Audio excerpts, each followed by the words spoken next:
हमारे पिता ईश्वर और प्रभु यीशु मसीह आप लोगों को अनुग्रह तथा शांति प्रदान करे। आज हम लोग प्रभु यीशु मसीह का जन्मोत्सव मना रहे हैं। प्रभु यीशु मसीह जो हमारे इस दुनिया के मुक्तिदाता है, उस प्रभु के जन्म की खुशी मनाने के लिए हम लोग आज इस पवित्र मंदिर में प्रभु के सामने उपस्थित हुए हैं। प्रभु यीशु मसीह जो दुनिया के मुक्तिदाता है, जो सबको मुक्ति प्रदान करने के लिए दुनिया में आए थे, वो किसी विशेष धर्म, किसी जाति, किसी संप्रदाय या किसी वेशभूषा, आन बान, शान के बिना सबको एक जैसे मुक्ति प्रदान करता है। प्रभु यीशु मसीह वो है जो हमें दिल से प्यार करता है। प्रभु यीशु मसीह वो है जिन्होंने अपने जीवन को हम लोगों के लिए न्योछावर कर दिया था। प्रभु यीशु मसीह का जन्म हमको ये संदेश देता है, ईश्वर हमारा साथ है। ईश्वर हमारे साथ है। हमें ईश्वर के दर्शन करने के लिए कहीं भटकने की जरूरत नहीं है। ईश्वर के दर्शन पाना हो तो हमें क्या करना चाहिए? हमें अपने अंतरतम में देखना चाहिए, क्योंकि प्रभु यीशु मसीह का जब जन्म होने वाला था तो स्वर्गदूत ने, गब्रियल दूत ने माता मरियम को ये संदेश दिया था कि प्रभु यीशु मसीह का नाम इमानुएल रखा जाएगा। इमानुएल एक इब्रानी शब्द है। इब्रानी भाषा आप जानते हैं इस्राएल में बोली जाती है। उस इब्रानी शब्द से बना हुआ एक शब्द है इमानुएल। इमानुएल का मतलब है ईश्वर हमारे साथ है। इम मतलब साथ, अनु मतलब हमारे, एल मतलब ईश्वर। तो ईश्वर हमारे साथ है। अभी हमें ईश्वर की तलाश करने के लिए, हमें ईश्वर के दर्शन पाने के लिए कहीं जाने की जरूरत नहीं है। ईश्वर अंतर्यामी है जो हमारे अंतरतम में निवास करता है। मेरे मन में, तुम्हारे मन में निवास करता है।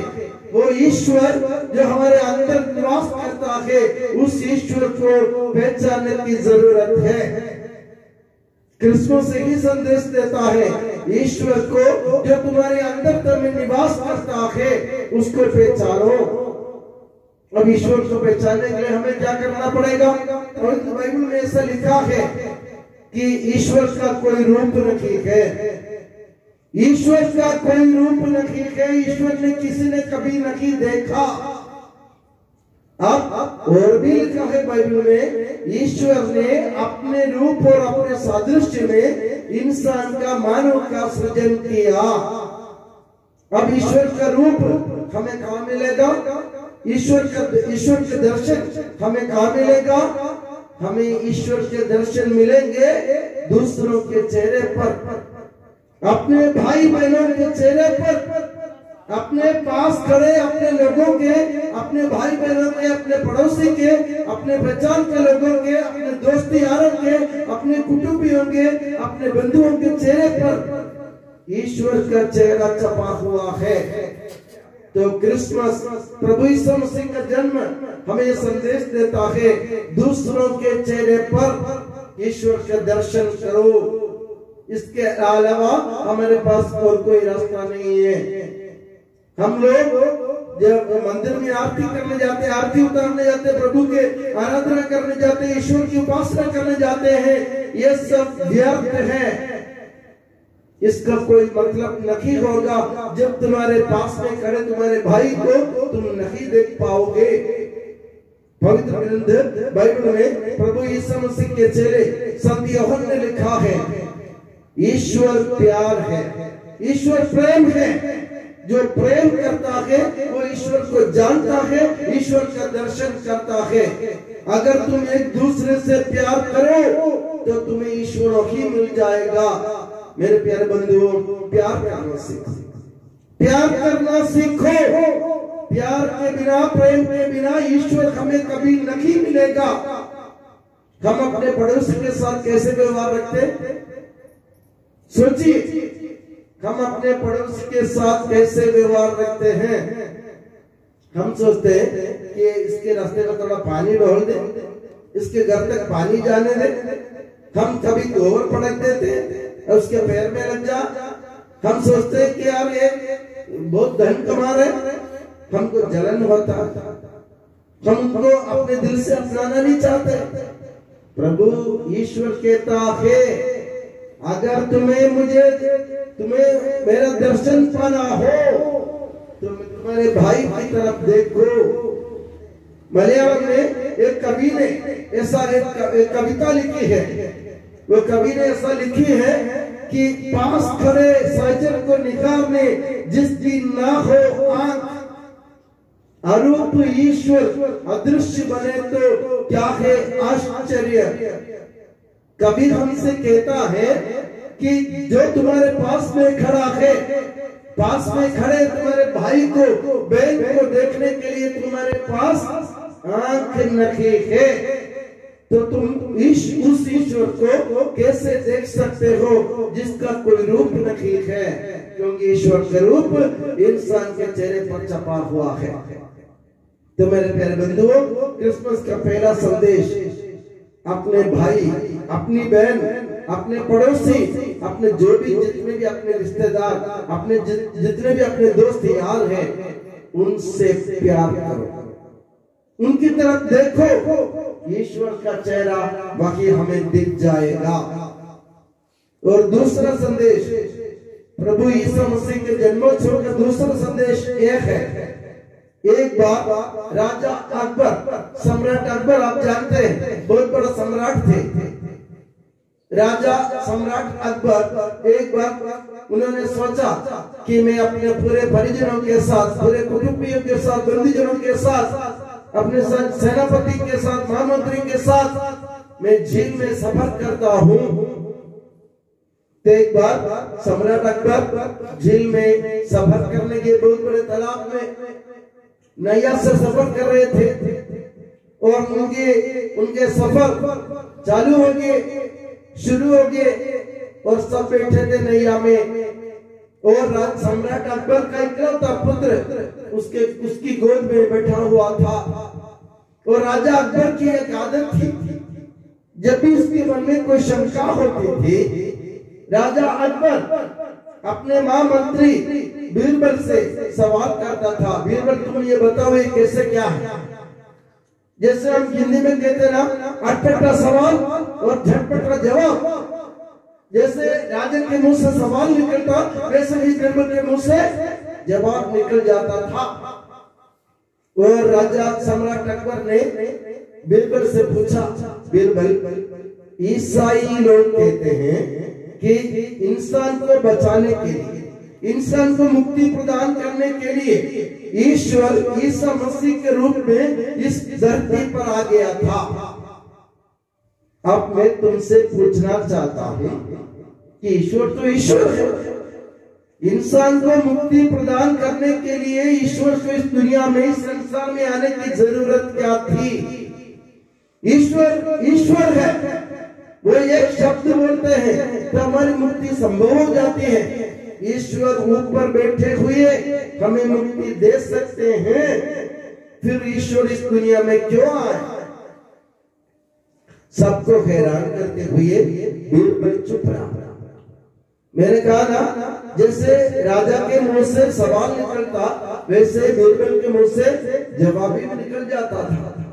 अब सब लोग सोच रहे बीरबल को क्या हुआ, कोई जवाब नहीं आ रहा। राजा ने सवाल किया, बीरबल के मुंह से जवाब नहीं निकल रहा, सब हैरान हो गए। थोड़ी देर बाद उनकी नैया जैसे तैसे या अपने तालाब के या अपने झील के बीचों बीच नैया पहुंच गई। बीरबल एकाएक एकदम से अपने आसन से उठा और सम्राट अकबर की गोद में से उसके इकलौते पुत्र को छीनकर पानी में फेंक दिया, मझधार में फेंक दिया। सब चकित रह गए, सब स्तब्ध हो गए, सब समझ नहीं पा रहे थे कि बीरबल को क्या हुआ, पागल को नहीं हुआ बीरबल। राजा सम्राट अकबर भी स्वयं स्तब्ध रह गए, वो समझ नहीं पा रहा था कि क्या हो रहा है, बीरबल ने ऐसा क्यों किया। फिर भी सम्राट अकबर ने देर नहीं की, वो स्वयं पानी में कूद पड़े और अपने इकलौते बेटे को बड़ी मशक्कत के बाद जैसे तैसे करके वो अपने इकलौते बेटे को बचाकर नैया में वापस आ गया। नैया में वापस आने के बाद सम्राट अकबर गुस्से से आग बबूला हो गए, गुस्से से आग बबूला हो गए और बोले, हे निकम्मा नालायक आदमी, बीरबल से बोले, तुम्हारी जरूरत कैसे पड़ी, तुम्हारी हिम्मत कैसे खुली कि तुमने मेरे इकलौते बेटे को मेरी गोद में से छीनकर पानी में फेंक दिया। मैं तुम्हें मौत सजा, ये मौत सजा सुनाऊंगा, मैं तुम्हें बर्दाश्त नहीं करूंगा। सब लोग फिर चकित रह गए क्योंकि बीरबल मरने वाले हैं, क्योंकि सम्राट आदेश निकालने वाले हैं, सजा ये मौत। बीरबल ने हाथ जोड़ते हुए सम्राट से अनुरोध किया, सम्राट मैं माफी चाहता हूं, थोड़ी देर पहले आपने मुझसे एक सवाल किया था, वो सवाल ये था कि ईसाई लोग क्यों कहते हैं कि इंसान को बचाने के लिए ईश्वर ईसा मसीह के रूप में इस दुनिया में आया था। मैंने कोई जवाब नहीं दिया। अब मैं आपसे एक सवाल करना चाहता हूं, आप ये बताइए कि जब मैंने आपके इकलौते बेटे को आपकी गोदी में से छीनकर पानी में फेंक दिया तो आप स्वयं क्यों कूद पड़े थे पानी में? आप स्वयं क्यों कूद पड़े थे? आप खुद कूद पड़े थे पानी में, आपको कूदने की क्या जरूरत थी? मैं आपका महामंत्री हूं, आपके सेनापति आपके साथ है, आपके पूरे बंधु जन आपके साथ है, आप जरा चुटकी से इशारा करते हमें से सब कूद जाते, हम आपके बच्चों को, आपके लड़कियों को बचाकर, पानी से बचाकर हम नैया में ले आते। आपको पानी में कूदने की जरूरत क्या थी? सम्राट अकबर थोड़ी देर के लिए चुप रहे। उसके बाद सम्राट अकबर ने कहा, बीरबल ये मेरा इकलौता बेटा है, ये मेरा इकलौता बेटा है, मेरी जान है, ये नहीं रहा तो मेरे जिंदा रहने की क्या मतलब है? इसको मरते देख, इसको मजेदार में डूबते देख, इसको विनाश में देख, इसको विपत्ति में देखकर मैं चैन से नहीं बैठ सकता हूं क्योंकि ये मेरा बेटा है। तो बीरबल ने कहा, सम्राट ऐसी बात है, ईश्वर हमारा पिता है, ईश्वर की संतान है, हम सब ईश्वर की प्यारी संतान है। जब कभी इस दुनिया रूपी मजेदार में डूबते हैं, पाप में डूब जाते हैं, अंधकार में डूब जाते हैं, अन्याय में डूब जाते हैं, हम अपने कुकर्म के कारण मर जाते हैं, तो ईश्वर चैन से स्वर्ग में नहीं बैठ सकता, इसलिए ईश्वर इस दुनिया में स्वयं आ जाता है। सम्राट अकबर ने बीरबल से ये भी कहा था, मैं किसी का भरोसा नहीं कर सकता हूं, मेरे बच्चे को, मेरे बेटे को बचाने के लिए मैं किसी के भरोसे नहीं रहूंगा। ईश्वर भी यही कहता, मैं किसी के भरोसे नहीं रहूंगा। हर एक इंसान, हर एक मानव मेरा बच्चा है, मैं उसको बचाने के लिए स्वयं आ जाऊंगा इस दुनिया में। तो मेरे प्यारे बंधु, क्रिसमस एक संदेश देता है, प्रभु ईश्वर स्वयं अपने आप को, अपनी जान को ताक में रखते हुए हम लोगों को मुक्ति प्रदान करने के लिए प्रभु यीशु मसीह को इस दुनिया में भेजा था। प्रभु यीशु मसीह मुक्ति दाता है, जो सबको मुक्ति प्रदान करता है, जो भी उनको चाहते हैं दिल से। प्रभु यीशु मसीह को जो भी दिल से चाहते हैं, प्रभु यीशु मसीह उनको मुक्ति जरूर प्रदान करेगा। ये पक्की बात है। इसमें कोई धर्म, कोई जाति, कोई संप्रदाय, कोई वेशभूषा, आन बान शान के परवाह किए बिना प्रभु यीशु मसीह सबको मुक्ति प्रदान करेगा। बस उनको दिल से चाहो। हम लोग क्या करते हैं? हम लोग धर्म के नाम पर, संप्रदाय के नाम पर, जाति के नाम पर, वेशभूषा, आन बान शान के नाम पर हम लड़ते हैं। पागल है हम। ईश्वर एक है। यीशु मसीह के रूप में आया, राम जी के रूप में आया, अल्लाह के रूप में आया, गुरु नानक के रूप में आया। ईश्वर एक है। ईश्वर अलग नहीं है। हम लोग अलग अलग है। हम बैठे हुए हैं। मेरे काका जी बैठे हैं। काका जी कहती है ईसा मसीह के वाले, फादर साहब ईसा मसीह वाले, और मैं कहता मेरे काका हिंदू है। मेरे प्यारे बंधुओं, हिंदू, मुसलमान, सिख, ईसाई सब एक ही ईश्वर के पास जाएंगे। ईश्वर अलग नहीं है। क्रिसमस का संदेश यही है, ईश्वर एक है। प्यार उसका रूप है और प्यार से प्रभु को पहचानने की कोशिश करो। चाहे आज हरिओम मेरा लड़का मेरे सामने बैठा है, मुझे बहुत खुशी हुई कि वो आए, और मैं हरिओम से कहता हूँ मेरा प्यारा बैठा है, मैं कहता हूँ वो हिंदू है, मैं ईसाई, फिर भी हमारा रिश्ता कैसे बना? इसलिए बना कि हम प्रेम से, प्यार से एक दूसरे को जानते हैं, हम आपस में प्यार करते हैं, और उस प्यार से ही हमारी मुक्ति होगी। तो ईश्वर को जानना, पहचानना हो तो प्यार करो। आप में से जितने भी लोग इस मंदिर में आए हैं, आप सब हिंदू हैं, मैं जानता हूँ, आप भी जानते हैं। आप क्यों आए? अगर आप ईश्वर से मिलना चाहते तो आप मंदिर में जाते, महाकाल में जाते। इस मंदिर में क्यों आए? आप इसलिए आए कि आप जानते हैं कि ईश्वर का अलग अलग रूप है, अलग अलग नाम है, मगर ईश्वर एक है। इसलिए आप आए। ईसा मसीह अलग नहीं, राम अलग नहीं, अल्लाह अलग नहीं, गुरु नानक अलग नहीं, हम अलग अलग हो गए हैं। हम लोग आपस में बटे हुए हैं। बटना और आपस में लड़ना झगड़ना छोड़ दो। क्रिसमस कहता है आपस में प्यार करना सीखो, आपस में प्यार करना सीखो। इसके अलावा हमें मुक्ति कहीं नहीं मिलेगी। अभी हमें क्या करना चाहिए? मैंने शुरुआत में कहा ईश्वर अंतर्यामी है, वो हमारे अंदर तो में निवास करता है। उस ईश्वर को पहचानने की जरूरत है। इसलिए कबीर दास जी ने एक बार ऐसा कहा, तेरा साई तुझ में जो बहुपल में बास, कस्तूरी का मृग जो फिरी फिरी ढूंढे घास। कबीर दास कहते हैं तेरा साई मतलब तेरा ईश्वर तेरे अंदर ही है, वो और कहीं अलग नहीं हो, तेरे अंदर है। अब तुम्हें क्या करना है?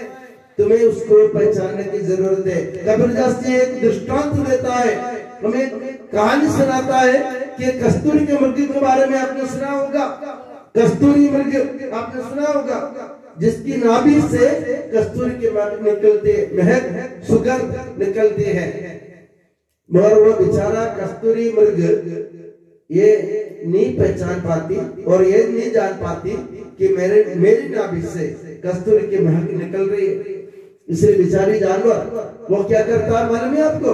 वो घासों में कस्तूरी को ढूंढते हुए सुनते जा रहे हैं, मगर उसको ये मालूम नहीं है कस्तूरी मेरी नाभि के अंदर से, मेरे अंदर से भी निकल रखी है। मेरे प्यारे बंधु, हम यही करते हैं। हम महाकाल में जाते, बड़े चर्च में जाते, गुरुद्वारा में जाते, मस्जिदों में जाते, हमको ये मालूम है कि ईश्वर मेरे अंदर है। अंदर जो ईश्वर निवास करता है ना, जो ईश्वर जो अंतर्यामी है ना, उसको पहचानना। क्यों नहीं पहचानते आप? आपको मजा आता है जब आप अभी ये हम सबसे बात कर रहे हैं महाकाल लोग उज्जैन में बन गया। आप लोग देखने जाएंगे, क्या देखेंगे आप? जब आपके अंदर प्रेम नहीं है, आपके अंदर प्यार नहीं है, आप अपने भाई को नहीं पहचान पाते, उनसे प्रेम नहीं कर पाते, तो आप क्या महाकाल लोग देखने जाएंगे आप? मेरे प्यारे बंधुओं, मंदिर कहाँ होता है? अभी मैं किसी से पूछता हूँ मंदिर कहाँ है, तो मैं अगर प्रिंस से पूछता हूँ मंदिर कहाँ है प्रिंस, एक तरफ वो इस तरफ इशारा करेगा और उस तरफ इशारा करेगा, क्योंकि इधर भी एक मंदिर है, इधर भी एक मंदिर है। मगर इशारा करना इस तरफ, तुम्हारे दिल की तरफ इशारा करो। अगर कोई तुमसे पूछे ना मंदिर कहाँ, इधर है मेरे हृदय के अंदर। आप जानते हैं ना हनुमान, हनुमान के बारे में आप जानते हैं ना? कौन थे हनुमान? राम जी के दास थे। और हनुमान से एक बार पूछा गया तुम मुझे कितना प्यार करते हो, तो हनुमान उसका बयान नहीं कर पाए। उसने क्या किया मालूम है आपको? कैलाश बेटा क्या किया? कैलाश सीना चीर कर बता दिया राम और सीता मेरे अंदर एक है। इससे बड़ा क्या चाहिए हमको? ईश्वर अंदर है। पूछो तुमने महाकाल लोक का दर्शन किया है क्या? किसी ने तुमसे पूछा तो हमको शर्म के मारे हम कहते हरिम से पूछते, हरिम तुमने क्या देखा क्या महाकाल लोक? तो शर्म की बात है। तो हम बोले हाँ हमने देखा। नहीं देखा तो भी बोलेंगे हमने देखा। मगर ये बोलो काका जी, दिल चीर के बोलो ईश्वर मेरे अंदर है। आप में से कितने लोग ये बोल सकते हैं ईश्वर मेरे अंदर है? मैं बोल सकता हूँ। मैं हनुमान नहीं हूँ, इसलिए मैं अपना सीना फाड़ भी नहीं सकता, चीर भी नहीं सकता हूँ, मगर मैं दिल से बोल सकता हूँ कि ईसा मसीह मेरे अंदर है, ईश्वर मेरे अंदर है। तो मेरे प्यारे बंधु, अंदर ईश्वर को समाने को सीखो और उस ईश्वर से प्यार करो। और ईश्वर से प्यार करने वाले कभी कोई दूसरे से नफरत नहीं करेगा, लड़ाई झगड़ा नहीं करेगा, किसी से घृणा नहीं करेगा, किसी के प्रति नफरत नहीं होगी, क्योंकि ईश्वर मेरे अंतर है। तो क्रिसमस हमसे कहता है ईश्वर अंतर्यामी है, तुम्हारे अंदर है, कहीं जाने की भटकने की जरूरत नहीं है। तो मेरे प्यारे बंधु, आज क्रिसमस के अवसर पर आप लोग इस मंदिर में आए, ईसा मसीह के दर्शन करने के लिए आए, ईश्वर के दर्शन करने के लिए आए। ईश्वर, मैं आपसे फिर कहता हूँ, कोई भी ईश्वर अलग नहीं है क्या? अगर ईश्वर हिंदू होते तो काका जी के घर पर पानी गिरता, फादर साहिब के घर पर पानी नहीं गिरता, थे ये कि नहीं? ईश्वर आपस में लड़ते नहीं है। लड़ते हैं क्या? अगर ये आप राम जी और ईसा मसीह, अल्लाह, गुरु नानक आपस में लड़ते तो दुनिया कहां टिकते मेरे प्यारे बंधु? दुनिया ही खत्म हो जाती। ईश्वर जब आपस में नहीं लड़ते हैं ना, तो हमें लड़ने की क्या जरूरत है ना? एक बार ईसा मसीह, राम जी और अल्लाह और गुरु नानक स्वर्ग में बैठे हुए थे, आपस में बात कर रहे थे और उन्होंने देखा दुनिया में लड़ाई चल रही, दुनिया में, भारत में, तो हिंदू, तो ईसाई, तो मुसलमान, तो सिख आपस में तलवार लेते हुए वार कर रहे, अपने बंदूक लेते हुए सबको मार रहे।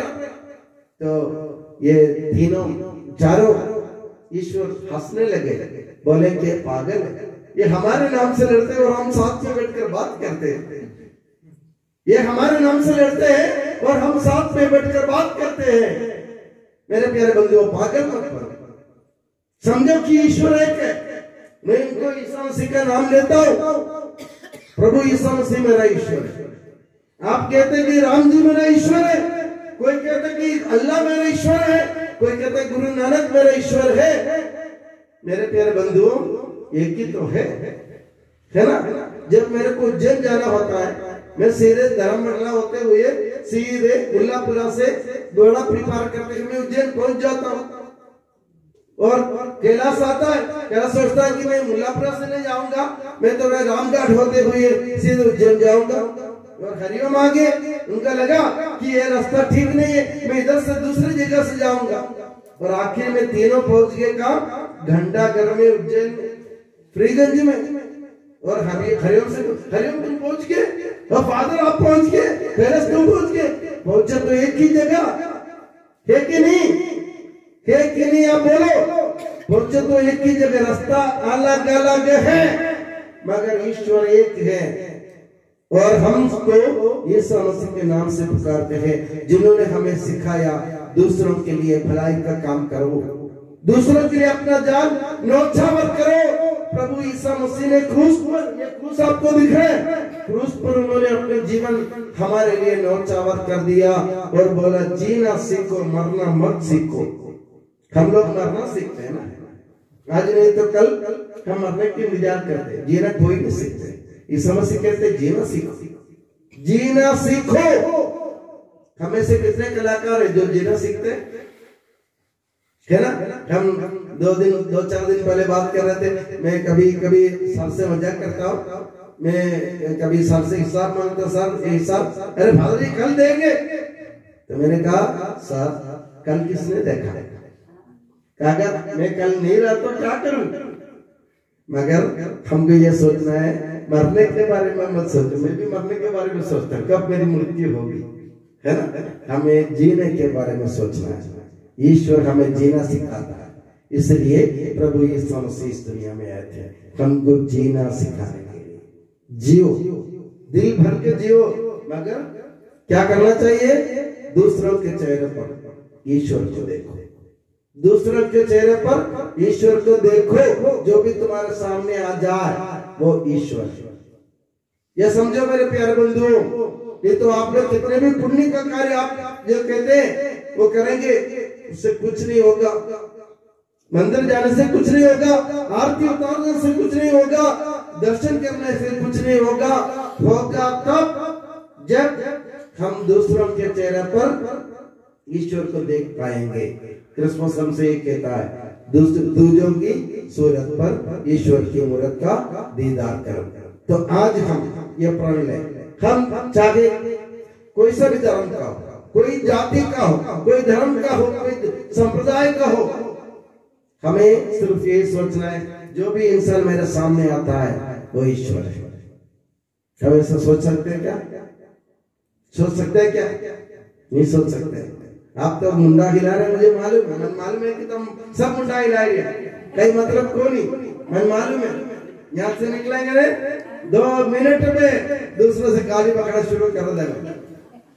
मैं भी करता हूँ, तुम भी करो, मगर ये समझो कि यीशु मसीह हमारा ईश्वर हमें ये सिखाता है, दूसरों को प्यार से देखो, प्यार से देखना सीखो, दूसरों के चेहरे पर ईश्वर मिल जाएगा। और मैं दुआ करता हूँ कि प्रभु यीशु मसीह और माता मरियम आप सभी को अपनी नियामत की छत्र छाया में सुखी और सुरक्षित रखे, पिता पुत्र और पवित्र आत्मा के नाम पर आमीन।